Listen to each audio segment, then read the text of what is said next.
Hello and welcome to today's March 2nd Daily News Report. If you're a subscribed member of my community, then welcome back. You watch this channel each day because I keep you in the loop on what's really going on in Washington, D.C. with President Biden and the U.S. economy, so let's jump right in. Many of you noticed that I didn't do a broadcast yesterday. I saw the comments saying, "Are you okay? Where are you? Why didn't you do a video today?" I wanted to let you know I am okay. I deal with some chronic health issues that I don't really talk about publicly, and I'm not going to talk about here, but just wanted to thank you guys for your concern and let you know that I am here today, and I've got a well-researched video to keep you in the loop. So thank you again for checking in on me. Okay, also at the end of this video, I'll announce the new March giveaway where there will be 200 winners, and I'm excited to tell you about that. Last night, President Biden spoke at the State of the Union address. I'll summarize what he discussed and didn't discuss as quickly as I can. Biden said the Western unity of the West will be what takes down Putin and saves Ukraine. There was very little mention about the actual Ukrainian citizens fighting for their own country against Russian forces, but he did take credit for what's going on with Western NATO countries. Biden said his top priority was getting prices under control for struggling voters. He said he wants to make America first a priority and not rely on foreign countries for our supply chain stuff. Biden essentially claimed victory over COVID and said most of the country doesn't need to wear masks anymore. Biden also went against the cries of progressive Democrats wishing to defund the police and said defunding the police is not the answer. He said the answer is funding the police and training the police. Biden said he has done a lot to unify the country and has signed 80 pieces of bipartisan legislation. However, quickly after there was polling done and the American people expected Biden to speak much more about inflation and bringing the price of goods and services down, but he did not. And so they were disappointed in his State of the Union address. Biden made no mention of his promise of forgiving $10,000 of student loan debt or extending the repayment start date. He also made no mention of his promise of increasing Social Security Administration benefits by $200 a month. Biden also made no mention of the disastrous withdrawal from Afghanistan or the 13 military soldiers that were killed. He said nothing about the January 6th Capitol breach and nothing about the upcoming election or how Democrats are significantly behind in the general polling. Former President Trump called on Russia to stop this war now and to stop killing Ukraine's people. He said if this isn't brought under control soon, war will spread to other nations and this will become the next Holocaust, with the Ukrainian people being the victims. Senator Joe Manchin said Biden used the Ukraine story to try to restart his $2 trillion Build Back Better spending bill, but said that Biden will be disappointed because only certain parts of that bill will get past him. Manchin then mocked the president and said, "You can't lower Americans' costs by spending more money." Biden said he will fix inflation not by lowering your wages, but by lowering your costs. He then shared zero plans on how he will do that. He then said that everyone has more money because of him, and now he will focus on lowering costs. I sure hope this wasn't just to get good sound bites, but that he and the White House will actually focus on inflation because the price of just about everything is out of control. Manchin took another swipe at Biden and said the United States needs to again become energy independent. He said, "Did you know we buy 600,000 barrels of oil from Russia every single day?" Now, I've got to be honest, I did not know that. And I looked it up, and Manchin is right. I also read that the United States wires just under $2 billion to Russia every single day. Manchin then said the White House needs to stop pretending inflation is transitory and that it will just magically go away. Manchin said inflation is the number one enemy of the American people today. Okay, now let me touch on the Ukraine-Russia situation and oil, because these topics will affect your wallet and you need to be prepared for what could come. Now let me repeat that, what could come. House Speaker Nancy Pelosi said she is willing to give Ukraine any amount of money necessary. President Biden said he wants $6.4 billion of taxpayer money to defend Ukraine and $2.9 billion of it to help with refugees in Europe. Now, I want to acknowledge helping others is important, but I also have to be real with my community. It's hard to watch our government over and over and over again help foreign nations while people here at home that pay the actual tax money continue to be overlooked. That's very frustrating to me. And I want you to know that I see your financial problems. I see what's going on. I feel it in my own wallet. I see your comments in the comments down below. And although I can't fix your problems, I owe you the respect of letting you know I see you. And I'm hoping that government officials will open their eyes and see you too. Now, 83% of Americans want Biden to do more sanctions on Russia.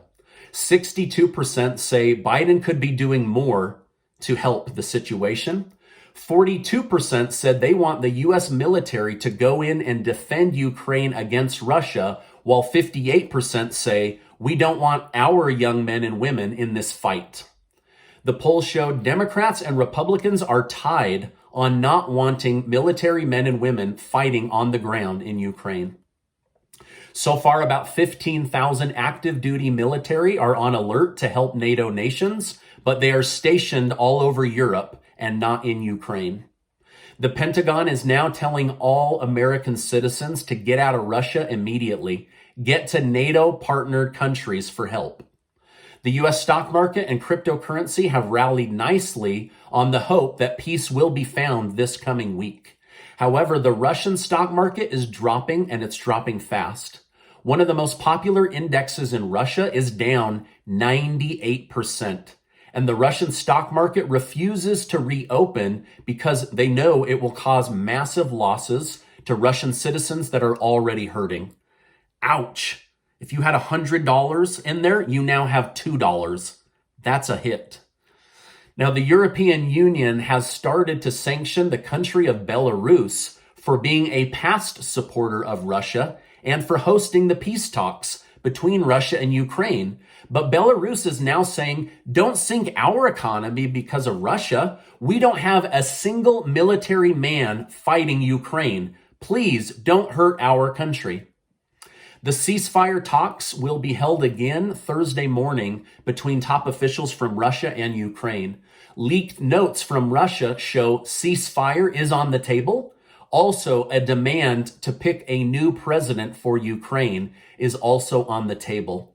Putin continues to tell the media that Zelensky is not who Europe believes he is, and that Europe and the United States portray him as. I don't know what he means by that. I'm just letting you know what's being said in the news.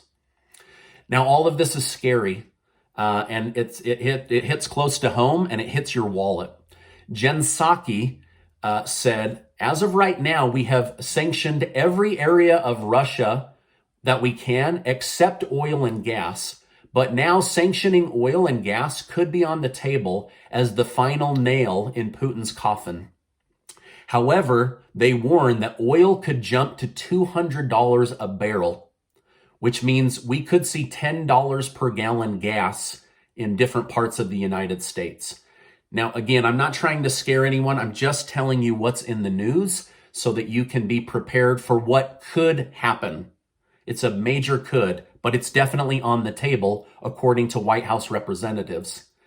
And I'm just hoping and praying that they get this figured out, because you think prices are high now. If gas goes to $10 a gallon, it's going to be very, very painful.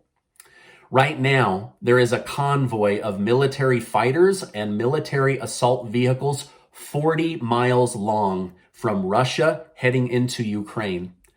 Now, try imagining something that's 40 miles away from your home, and between that location and where you live, 40 miles of assault vehicles lined up, plowing into the heart of Ukraine.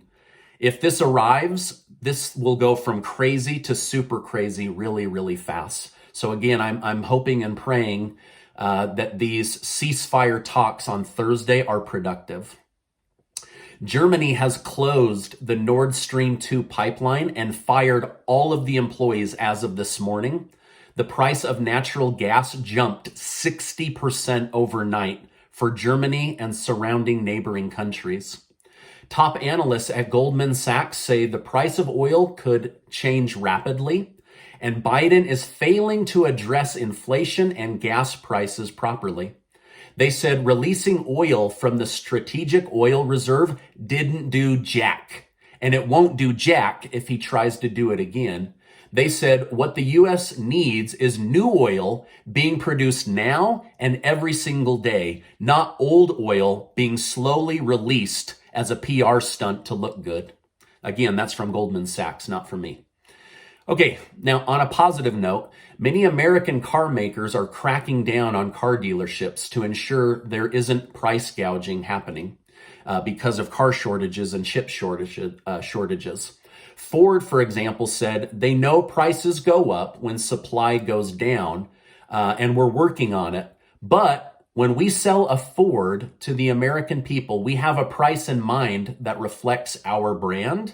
And if a dealership is breaking that rule, then we will crack down on them and won't send them cars. So Ford is basically saying, listen, we know that things get out of whack with supply and demand, but there has to be a limit on the price increases because you're making our brand look bad. And to stick it to you, we're not going to give you any cars. So anyway, that was something positive. Also, many food makers say they are doing their absolute best to keep the price of food affordable and only making price adjustments when absolutely necessary. But they are saying that supply chain issues and higher wages is really hurting their ability to keep prices where they want. For example, Target is now offering $24 an hour to attract talent, which ultimately reflects in the prices that you and I pay, where they are now paying $12 more per hour than they were before the pandemic just to attract new employees. So there's a lot of things out of whack and out of balance. By the way, thank you guys so much. I love it when you tap that like button. It's hours and hours of research to help keep you in the loop on what's really going on. Now, this is my update for today. As I know more, I will definitely come on and share more with you. There's a lot going on, so I hope you guys appreciate this style of keeping you in the loop while not trying to use fear or hype, just really what's going on so that you can make educated decisions for you, your family, and your money. Now, I wanted to tell you about the giveaway for March. I'm calling it the Merch in March giveaway. I'm going to give away 200 hats or shirts or hoodies or cash to 200 lucky winners. I'll leave a link where you can sign up below. I've seen hundreds and hundreds of you say, I want one of those hats or one of those shirts, but I can't afford it right now. Or where do I buy those, right? So this month's contest will be 200 winners getting something cool from the channel as a way of saying thank you, while I work with some sponsors to bring in some money in order to do a future cash giveaway. In the contest page, I'll tell you more about what's going on with some of my sponsors, and I hope to do a cash giveaway soon. But if you win and you don't want a hat or a shirt or a hoodie, I'll just give you the equivalent in cash. And again, I'll leave that link down below. Now, before you go, I just want to remind you that you are amazing. I appreciate you being in my community, and I'll see you on the next video.